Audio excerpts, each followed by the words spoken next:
Pai do Senhor, irmãos, boa tarde.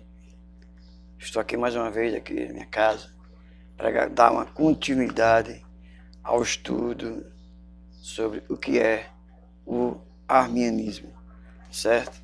Esse estudo nós começamos, essa aqui vai ser a segunda parte. Estaremos falando sobre Jacó Armínio. Eu não vou repetir o que eu disse na aula passada, certo? Falando sobre o que é o arminianismo. Então você procura o vídeo que está aí. É importante que você assista o primeiro vídeo. E hoje nós estaremos falando sobre Jacó Armínio, certo? Jacó Armínio foi um dos que debatiam sobre o arminianismo, certo?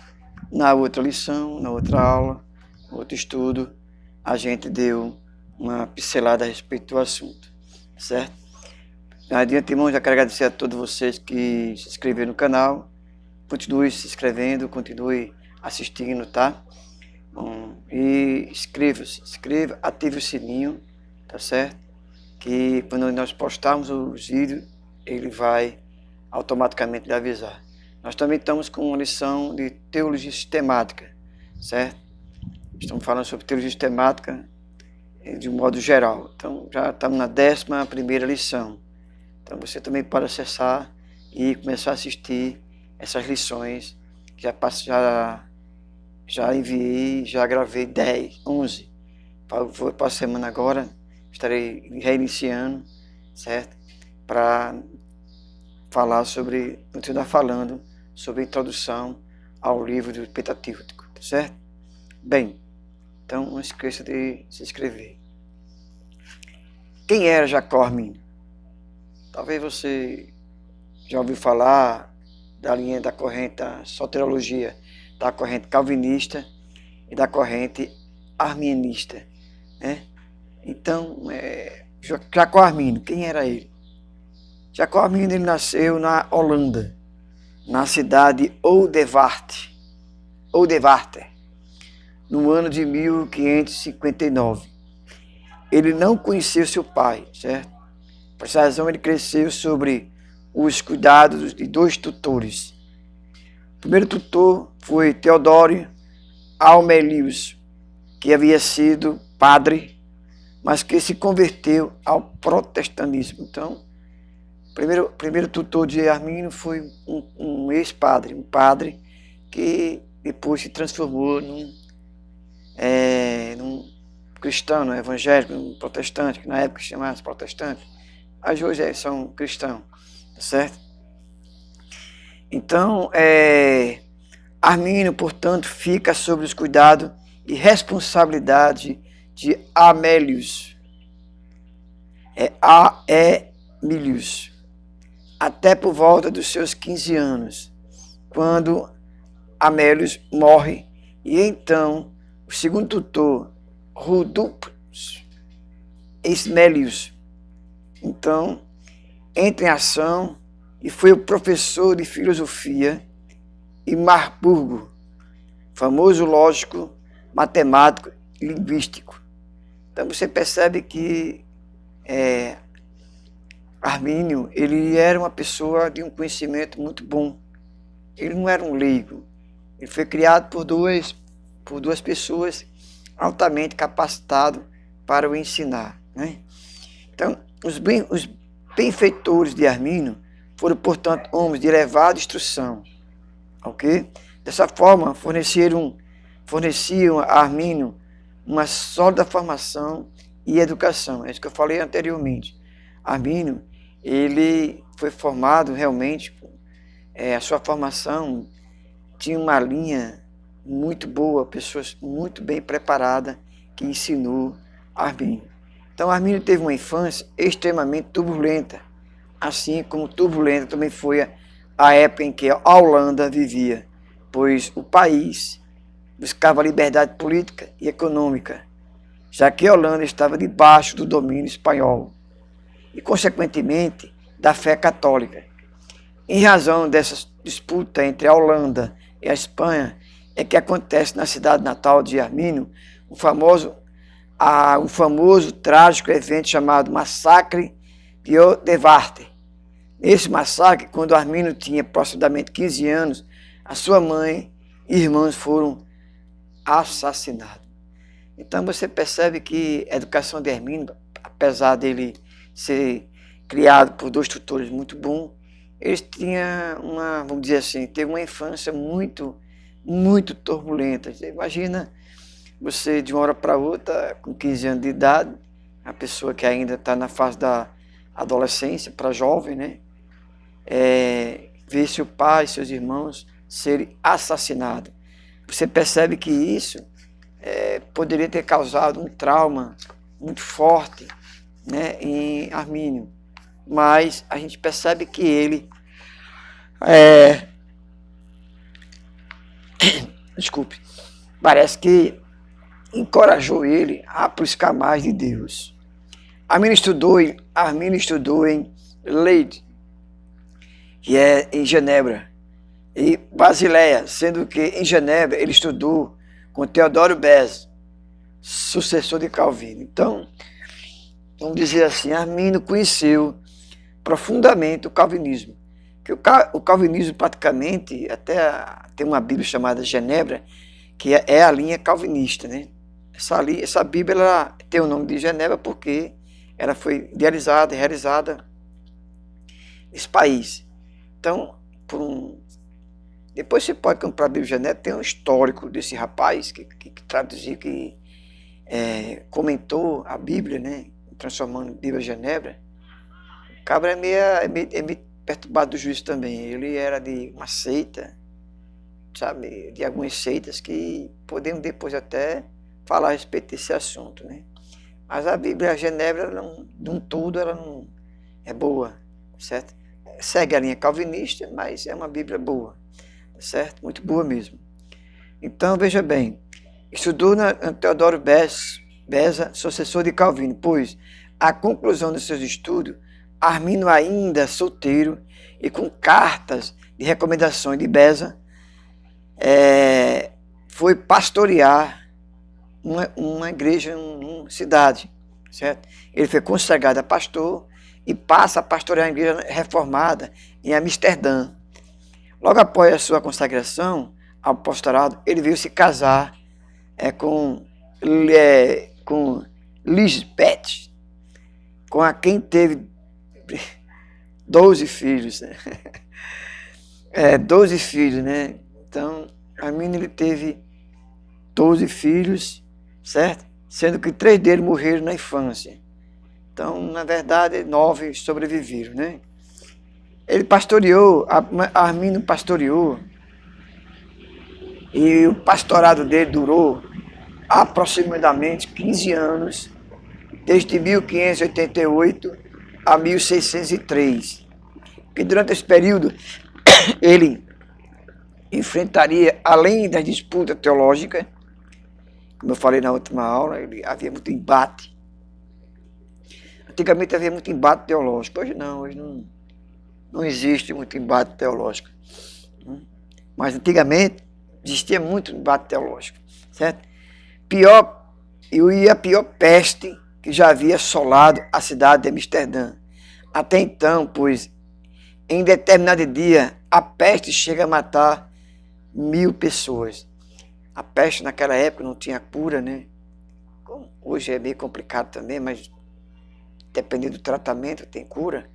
Mas estima-se que em poucos dias, vamos dizer, em semanas ou dias mesmo, 1000 pessoas veio morrer, certo? Estima-se que a peste entre 1601 e 1602 tenha consumido aproximadamente 20.000 pessoas. Já pensou? Em um ano, praticamente, uma doença matar 20.000 pessoas, é muito complicado isso, né? Imagina o sofrimento desse pessoal, né? Então, Armínio foi professor da Universidade de Leiden, onde ele também foi aluno. E durante 6 anos, de 1603 a 1609, ele foi professor. E o ano de 1605, Armínio, de acordo com a eleição anual da universidade, foi eleito reitor. Então, Armínio, você vê que a capacidade de Armínio, ele era uma pessoa, é muito inteligente, e foi criado por pessoas muito inteligentes, ele se tornou-se reitor, certo? De Beza. Então, o sucessor Beza é o sucessor de Calvino. Para Armínio foi conseguinte, em suma, ele seja conhecido que, desde a época do reitor de Armínio a Basileia, que sua vida de aprendizado nos são ambos tão aprovados que esperamos melhor dele em todos os aspectos. E ele firmemente persiste no mesmo caminho na qual, pela bênção de Deus, não duvidamos que persistirá, pois dentre outros dotes, Deus lhe concedeu um intelecto apto tanto no que diz respeito ao entendimento quanto à diferenciação das coisas, se tais características de agora em diante forem reguladas pela piedade, que ele mostra assíduo em cultivar tal poder e intelecto quanto a consolidados pela idade natural, madura, quer dizer, ela é madura. Então, Armínio, ele tinha essa capacidade intelectual de ser reitor e poder haver debates, e bons debates teológicos entre aquele grupo seleto que existia naquela época, né? Então, veja bem, no período de 1588 a 1609, certo? Isto é, pastoreando em Amsterdã, aliado ao período de professorado, que ele, além de ser professor, ele era pastor. Então, isso era para conciliar as duas coisas, né? Era meio complicado, mas uma pessoa pode fazer isso sim. Ensinar na faculdade teológica, creio eu, bem como em ser pastor de uma determinada igreja. Em 1603 a 1609 é chamado de os anos profissionais de Armínio. São nestes anos que ele produz seus principais escritos, embora a maioria deles, certo, no presente momento, da escrita desta obra ainda não esteja traduzida na língua portuguesa. Tem muitos livros de Armínio que ainda não foram traduzidos. Você encontra pouco material de Armínio nas livrarias evangélicas, muito pouco. Encontra mais a linha calvinista também, né? Mas também não é muita coisa não, mas encontra. Então, a linha calvinista e a linha arminianista precisa ser mais divulgada no âmbito brasileiro, no Brasil, tá certo? Já que o Armínio ele veio a falecer em Leyde, no dia 19 de outubro de 1609. Então, Armínio ele veio a óbito, né, nesse período. Quer dizer que não foi um período, ele não teve uma vida tão longa, né, mas ele fez do que ele, pouco período que ele passou na Terra, ele fez um diferencial até hoje muito grande, tá certo? Então, já que o Armínio enfrentou problemas e se opôs ao calvinismo, como eu falei anteriormente, Armínio ele era contraponto, né? Armínio ele se contrapôs muito à doutrina calvinista, enquanto viveu, mas isso se deu principalmente em seu pastoreado em Amsterdã, tá certo? E seu professorado em Leiden. Mas após a morte, no dia 19 de outubro de 1609, o bastão de Armínio, se assim podemos colocar, foi passado para os seus seguidores. Então, Armínio conseguiu, diante do seu conhecimento e da sua maneira de pregar, incentivar outras pessoas a prosseguir uma doutrina arminianista, né, para justamente confrontar a linha calvinista. Então, os primeiros seguidores da ideia bíblica e ortodoxa defendida por Armínio foram chamados de remonstrantes. Então, as ideias bíblicas ortodoxas defendidas por Armínio foram chamadas de remonstrantes. Os remonstrantes foram assim chamados em razão de terem entregado em 1610 a seus líderes políticos e religiosos um documento chamado Remonstrância. Os seguidores de Armínio foram chamados de remonstrante e opositores dos remonstrantes foram chamados de contra-remonstrantes. Então, existia a linha arminianista e a linha calvinista. Então, dividindo, houve essas duas teses levantadas, que nós vamos ver, as remonstrâncias, que foi uma, vamos dizer assim, vamos dizer, como é que podemos chamar? Se foi feito um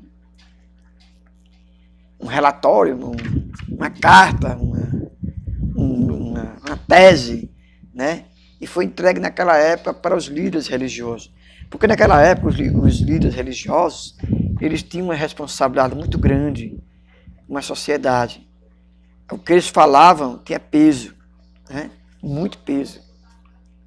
Hoje não, hoje só temos a Igreja Católica, né, com o Papa, né, que tem um peso muito grande mundialmente.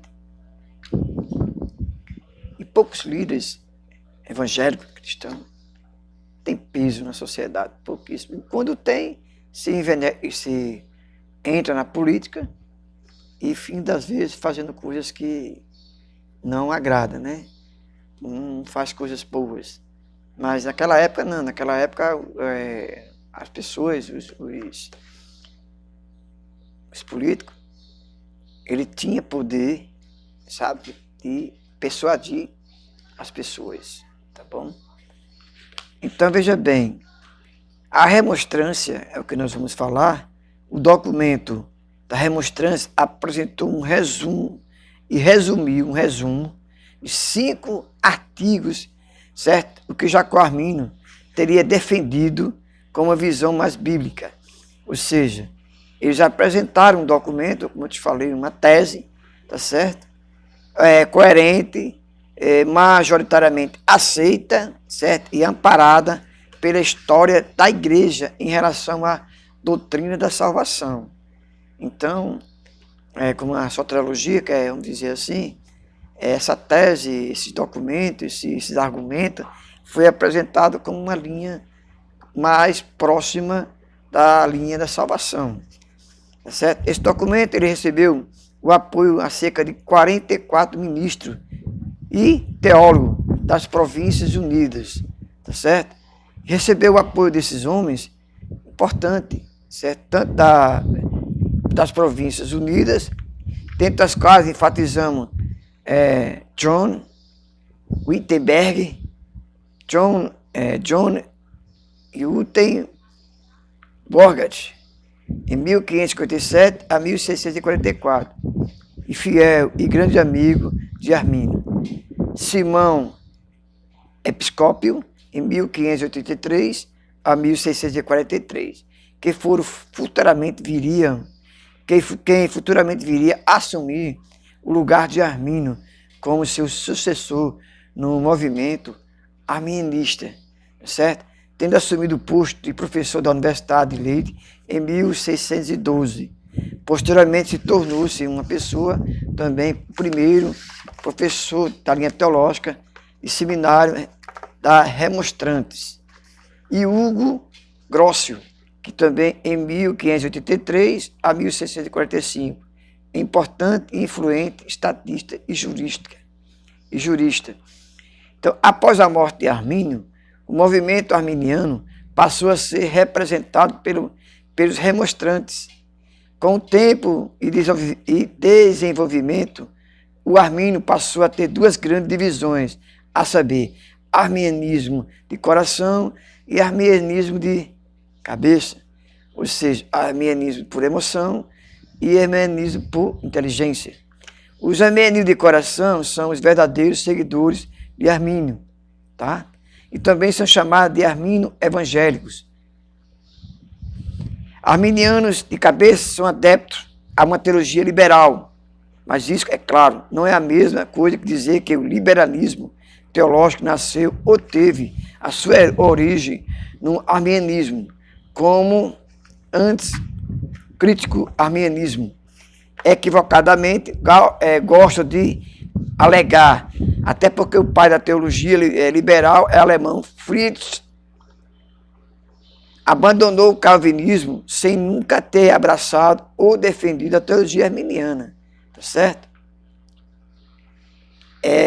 O ex-calvinista e, portanto, responsável pela liberação da teologia protestante na Europa, se Arminio foi responsabilizado pelos erros e desvios cometidos pelos arminianos, que abandonaram os verdadeiros ensinos de Armínio, e Wesley, John Wesley, o mesmo se aplica aos calvinistas, pois Calvino, seguido por essa lógica, pode ser responsabilizado por ter introduzido o liberalismo na Europa.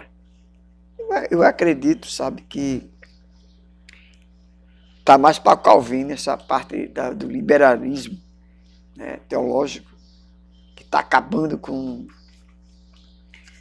o evangelho, os evangélicos, em todas as áreas, né?